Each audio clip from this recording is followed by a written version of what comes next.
لیکن جہاد فی سبیل اللہ جو صحیح ترین جہاد فی سبیل اللہ ہے، اس کے لیے جیسا کہ میں نے عرض کیا، اس کے لیے شرائط ہیں، اس کے لیے لوازم ہیں۔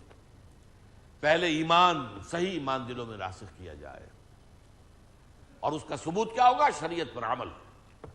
جس حکم پر عمل کر سکتے ہو تو کرو، پھر تنظیم جمع کرو، جوڑو انہیں بیعت کے ذریعے سے، پھر تزکیہ کرو۔ دل میں کہیں کوئی اور امنگ، کوئی اور ولولہ ہے تو نکال دو، صاف کر دو، سوائے اللہ کی رضا اور آخرت کی فلاح کے کوئی اور مقصود و مطلوب شے دل میں نہ رہے۔ یہ پاپڑ بیلنے پڑتے ہیں پہلے، پھر وہ صحیح جہاد فی سبیل اللہ کی منزل آتی ہے۔ 12 برس تک یہ تو کیا حضور نے صلی اللہ علیہ وسلم مکے کے اندر، اور اس کے ساتھ پیسو ریزسٹنس، تمہیں مارے، تمہارے جسم کے ٹکڑے کر دیں، تمہیں زندہ جلا دیں، ہاتھ مت اٹھانا، کوئی ریٹیلیشن نہیں ہوگی، no retaliation, no raising of hands even in self defence. یہ سب سے بڑا حضور کی کامیابی کا جو راز ہے، ان میں سب سے بڑا راز یہ ہے، میں نے اپنی کتاب میں منہج انقلاب نبوی میں تفصیل سے بحث کی ہے اس کی۔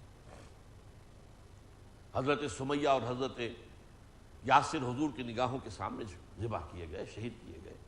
صحابہ بھی گزرتے تھے، حضور بھی گزرتے تھے۔ جب ابو جہل ٹارچر کر رہا تھا تو حضور کیا کہتے تھے؟ اصبروا یا آل یاسر فإن موعدکم الجنہ، اے یاسر کے گھر والوں صبر کرو، برداشت کرو، تمہارا وعدے کی جگہ جنت ہے۔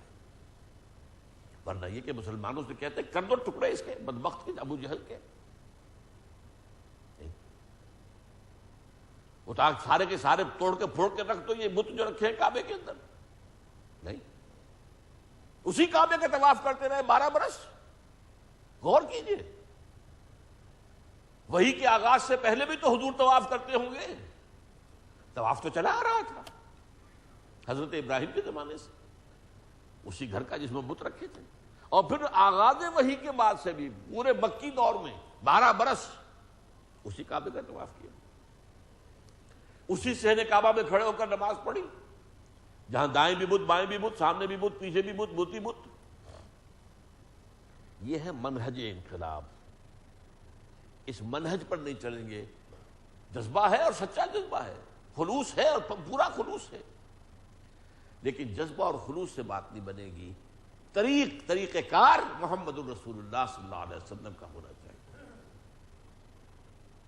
لہذا خلاف پیمبر کسے ناگزیر کہ ہرگز بمنزل نہ خواہد رسید، حضور کے منہاج سے ہٹ کر کوئی راستہ اختیار کرو گے تو پھر کامیاب نہیں ہوگے۔ ہاں، اپنی نیکی کا، نیک نیتی کا، اپنے خلوص کا، اخلاص کا اجر و ثواب اللہ کے ہاں پالو گے۔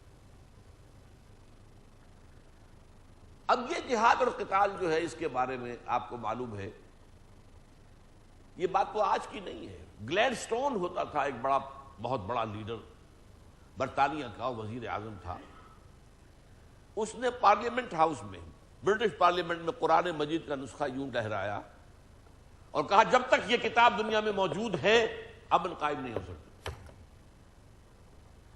تو اتنی پرانی بات ہے۔